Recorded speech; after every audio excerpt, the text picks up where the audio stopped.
Karen Padilla. And I'm Vanessa Juarez. And we're counselors at Callison Elementary and Round Rock ISD.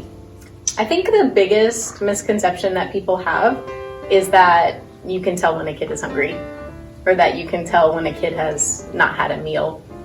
But it's really hard to tell because all these kids are well loved, and so their hair is brushed, their teeth are brushed, their shoes are tied, and you don't know. So sometimes it's hard to figure that out. I think the one thing that I can say a lot of them have in common is they're not complainers. They're not the kid that is going to complain if they get a vanilla cupcake or a chocolate cupcake. They're just happy to have a cupcake.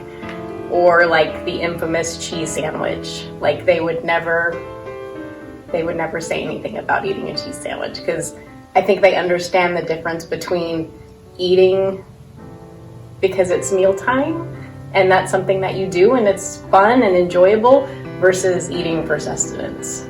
They know that you eat for sustenance. So they're happy with their cheese sandwich because it fills their belly.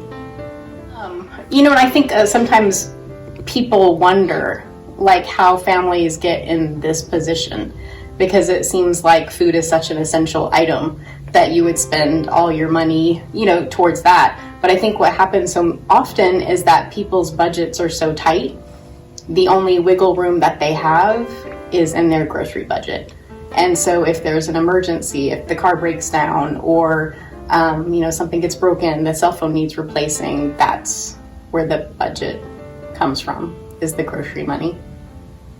And so it's just, everything gets tighter. First goes the sweets, and after the sweets goes the meat. And then after the meat, you're working on 3 days of hot dogs, and that gets you by. And for me, one of the most interesting things, and what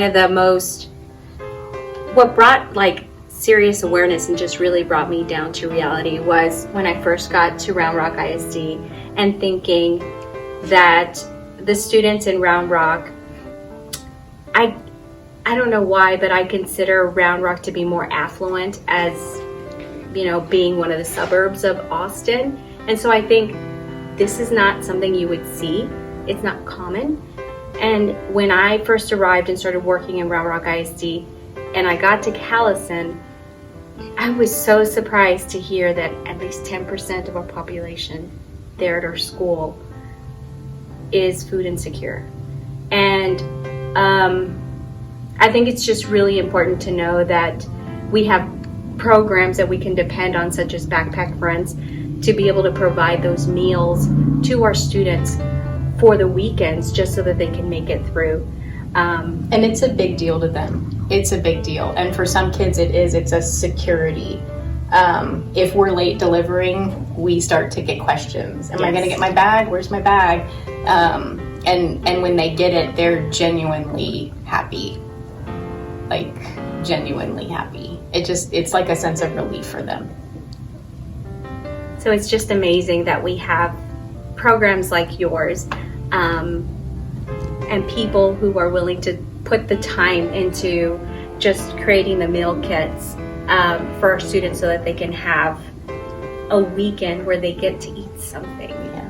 It's just, you guys make such a huge impact in our students' lives, and we really, really appreciate it. We want you guys to be around as long as you can be around. It's true. You're making me cry. I'm sorry. But it's true. Our students really do depend on it. They depend on that help. They depend on that sustenance. And we depend on you guys to help us. And we appreciate it. Yeah. Hey everyone! What do I do when I get hungry? Well, it's easy, I grab a pizza. But for people who don't have that luxury, there's Backpack Heroes. Come on down to us, we'll help you out. They're on your side, Spidey's on your side.